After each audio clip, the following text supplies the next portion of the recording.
दोस्तों, आज हम आपको पढ़कर सुनाएंगे प्रेमचंद्र की बूढ़ी काकी कहानी। बहुत सारे लोग ऐसे होते हैं जो पढ़ नहीं पाते और उन्हें अंदाज़ा ही नहीं होता कि हमारे लेखक किस तरीके की कहानियाँ लिखकर हमारे लिए छोड़कर गए हैं। तो आज हम इस कहानी को आपको एपिसोड के माध्यम से ही सुनाएंगे और हमारा पहला एपिसोड है आज की कहानी की शुरुआत। बुढ़ापा बहुधा बचपन का पुनरागमन हुआ करता है। बूढ़ी काकी में जीवदा स्वाद के सिवा और कोई चेष्टा न थी और न अपने कष्टों की ओर आकर्षित करने का रोने के अतिरिक्त कोई दूसरा सहारा ही। समस्त इंद्रियां, नेत्र, हाथ, पैर जवाब दे चुके थे। पृथ्वी पर पड़ी रहती और घर वाले कोई बात उनकी इच्छा के प्रतिकूल करते। भोजन का समय टल जाता या उसका परिणाम पूर्ण न होता अथवा बाजार से कोई वस्तु आती और न मिलती तो ये रोने लगती। उनका रोना सिसकना साधारण रोना था। वे गला फाड़ फाड़ कर रोती थी। उनके पतिदेव को स्वर्ग सिधारे कालांतर हो चुका था। बेटे तरुण होकर चल बसे थे। अब एक भतीजे के सिवा और कोई न था। उसी भतीजे के नाम उन्होंने सारी संपत्ति लिख दी। भतीजे ने सारी संपत्ति लिखाते समय खूब लंबे चौड़े वादे किए, किंतु वे सब दावे केवल कुली डिपो के दलालों के दिखाए हुए सब्ज बाग थे। यद्यपि उस संपत्ति की वार्षिक आय 150 रुपये से कम न थी, तथापि बूढ़ी काकी को पेट भर भोजन भी कठिनाई से मिलता था। इसमें उनके भतीजे पंडित बुद्धिराम का अपराध था अथवा उनकी अर्धांगिनी श्रीमती रूपा का।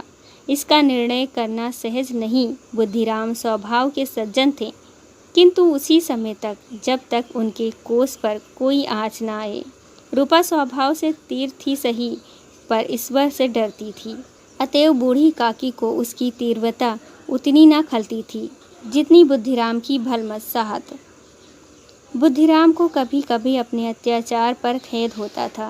विचारते कि इसी संपत्ति के कारण मैं इस समय भला मनुष्य बना बैठा हूँ। यदि मौखिक आश्वासन और सूखी सहानुभूति से स्थिर में सुधार हो सकता हो, उन्हें कदापि कोई आपत्ति न होती, परंतु विशेष वे का भय उनकी चेष्टा को दबाए रखता था।